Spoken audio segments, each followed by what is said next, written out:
আসসালামু আলাইকুম রহমতুল্লাহি ওবারাকাতুহ। আলহামদুলিল্লাহ। সম্মানিত দিনী ভাই ও বোনেরা, আজকের এই গুরুত্বপূর্ণ ভিডিওটি যে যেখান থেকে দেখছেন এবং শুনছেন সবাইকেই আন্তরিক মোবারকবাদ। আজ আমি আপনাদেরকে শিখাতে চাই পবিত্র কুরআনুল কারিমের সবচেয়ে ছোট সূরা, সূরা কাউসার। এই ছোট্ট সূরার প্রথম আয়াতে কারিমাটি পড়ে পানিতে ফু দিলে কি হয়। আবারও বলছি, আজকের আলোচনার বিষয়বস্তু হচ্ছে সূরা কাউসার তো এমনিতেই ছোট। এই ছোট্ট সূরার প্রথম আয়াতে কারিমাটি পড়ে পানিতে ফু দিলে কি হয়। অনেক দামি এবং গুরুত্বপূর্ণ একটি আমল।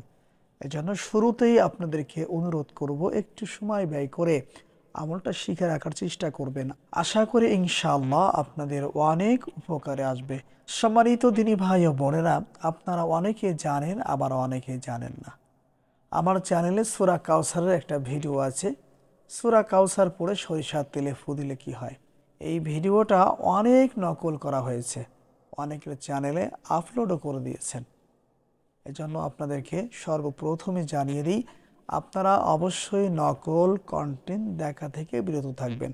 হতে পারে এখন আপনাদেরকে যে আমলটা আমি শেখাচ্ছি, কয়েকদিন পরে হয়তোবা এটাও নকল হয়ে যাবে।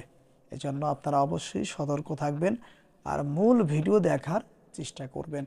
এই আমলটা করার জন্য কি কি জিনিসের প্রয়োজন হবে অথবা আমলটা কখন করবেন, পরামর্শ থাকবে ফজরের নামাজের পরে করার চেষ্টা করবেন। আর যদি ফজরের নামাজের পরে আমলটা করতে না পারেন, সময় না পান, তাহলে ইশার নামাজ শেষ করে তারপরে এই আমলটা করে নেওয়ার চেষ্টা করবেন। ধরে নিন আমি ফজরের নামাজের পরেই এই আমলটা করার জন্য 1 বোতল বৃষ্টির পানি অথবা জমজমের পানি সংগ্রহ করে নিয়েছি। তবে পরামর্শ থাকবে আপনারা চেষ্টা করবেন জমজমের পানি নেওয়ার জন্য। আর যদি জমজমের পানি সংগ্রহ করতে না পারেন, তাহলে টিউব অয়েলের পানি ব্যবহার করবেন। ধরে নিন আমি 1 বোতল জমজমের পানি সংগ্রহ করে নিয়েছি, আর এখন আপনাদেরকে এই আমলটা করে দেখাচ্ছি। আমি যেভাবে যে পদ্ধতিতে আপনাদেরকে আমলটা করে দেখাবো, আপনারা চেষ্টা করবেন আমার দেখানো পদ্ধতিতে হুবহু আমলটা করার জন্য। আমি দোয়া করি আল্লাহ সুবহানাহু ওয়া তাআলা যেন আপনাদেরকে আমলটা সঠিকভাবে করার তৌফিক দান করেন এবং এই আমলের মাধ্যমে উপকৃত হওয়ার তৌফিক দান করেন। সকলেই বলি আমিন। সম্মানিত দিনী ভাই ও বোনেরা, 1 বোতল পানি নেওয়ার পরে সর্বপ্রথম পবিত্র অবস্থায় 3 বার ইস্তেগফার পাঠ করতে হবে। যেমন আস্তাগফিরুল্লাহ রাব্বি মিন কুল্লি যামবি ওয়া আতুবু ইলাইহি, আস্তাগফিরুল্লাহ রাব্বি মিন কুল্লি যামবি ওয়া আতুবু ইলাইহি। এই তওবাটি অবশ্যই আপনারা 3 বার পড়ে নেওয়ার চেষ্টা করবেন।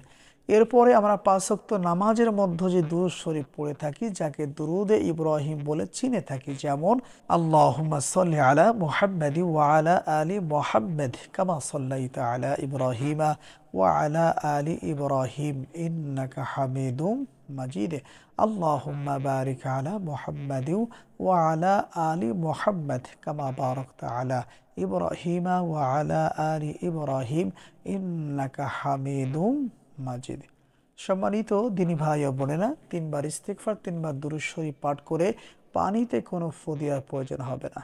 এরপরে আমাদেরকে বিসমিল্লাহ সহ সূরা কাউসারের 1 নাম্বার অথবা প্রথম আয়াতে কারিমাটি পড়তে হবে। যেমন বিসমিল্লাহির রহমানির রহিম, ইন্না আ'তাইনাকাল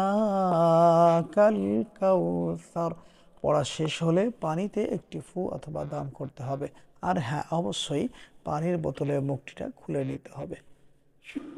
এরপর আবার বিসমিল্লাহ সহ পড়বেন। বিসমিল্লাহির রহমানির রহিম, ইন্না আ'তাইনাকাল কাউসার। এরপরে পানির বোতলে আরো একটি ফু অথবা দাম করবেন। যেমন এরপরে আবার বিসমিল্লাহ সহ পড়বেন। বিসমিল্লাহির রহমানির রহিম, ইন্না আ'তাইনাকাল কাউসার। পড়া শেষ হলে পানির বোতলে আরো একটি ফু অথবা দাম করবেন। যেমন সম্মানিত দিনী ভাই ও বোনেরা, এই নিয়মে আমার দেখানো পদ্ধতিতে বিসমিল্লাহ সহ সূরা কাউসারের 1 নাম্বার আয়াতে কারিমাটি 11 বার পাঠ করবেন। পানিতে 11টি ফু অথবা দম করবেন। এরপরে কষ্ট করে একবার দুরুদে ইব্রাহিম পাঠ করবেন। দুরুদে ইব্রাহিম একবার পাঠ করা হয়ে গেলে পানির বোতলে 2টি ফু অথবা দম করবেন, যেমন সাল্লাল্লাহু আলাইহি ওয়াসাল্লাম। সম্মানিত দিনী ভাই ও বোনেরা, এরপরে কষ্ট করে একবার দুরুদে ইব্রাহিম পাঠ করতে হবে। একবার দুরুদে ইব্রাহিম পাঠ করা হয়ে গেলে পানির বোতলে 2টি ফু অথবা দম করতে হবে, যেমন সাল্লাল্লাহু আলাইহি ওয়াসাল্লাম। মোট 13টি ফু দিয়ে আমাদেরকে এক বোতল বৃষ্টির পানি অথবা জমজমের পানি অথবা টিউব অয়েলের পানি পরে নিতে হবে। সম্মানিত দিনী ভাই ও বোনেরা, ধরে নিন আপনারা আমার দেখানো পদ্ধতিতে সূরা কাউসারের প্রথম আয়াতে কারিমার এই আমলটা শিখে নিয়েছেন অথবা করে নিয়েছেন। এখন আপনাদেরকে বলে দিব সূরা কাউসারের 1 নম্বর আয়াতে কারিমাটি পড়ে পানিতে ফু দিলে কি হয়। সম্মানিত দিনী ভাই ও বোনেরা, এই আমলটা হচ্ছে যে সমস্ত সম্মানিতা মা বোনদের বাচ্চা কাচ্চা হয়েছে আর বাচ্চা হওয়ার পরে হয়তোবা স্তনে দুধ পাচ্ছে না, মানে বাচ্চায় দুধ পাচ্ছে না, যতটুকু বাচ্চার খাবারের প্রয়োজন ততটুকু দুধ ওই মা বোনদের বুকে আসছে না বা হচ্ছে না। এই সমস্যাগুলো যাদের আছে অথবা হবে, আপনারা কষ্ট করে আমার দেখানো পদ্ধতিতে 1 বোতল পানি পরে নেবেন। আর এই পানিটা 7 দিন পর্যন্ত সেই মহিলাকে, সেই বোনকে অথবা সেই মাকে পানিটা সকাল সন্ধ্যায় পেট ভরে পান করতে বলবেন। আশা করি ইনশাআল্লাহ 7 দিনের মধ্যেই ওই মা ওই বোনের স্তনে অথবা বুকে তার বাচ্চার জন্য প্রচুর দুধের ব্যবস্থা হয়ে যাবে ইনশাআল্লাহ। সম্মানিত দিনী ভাই ও বোনেরা, আজকের ভিডিওটি এ পর্যন্তই। ভিডিওটি আপনাদের কাছে ভালো লাগলে অবশ্যই ভিডিওতে লাইক করবেন, কমেন্টস করবেন।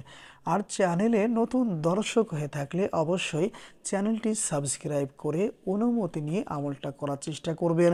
আশা করি ইনশাআল্লাহ মৃত্যুর আগ পর্যন্ত এই আমলের মাধ্যমে আপনারা উপকৃত হতে পারবেন। আসসালামু আলাইকুম ওয়া রাহমাতুল্লাহ।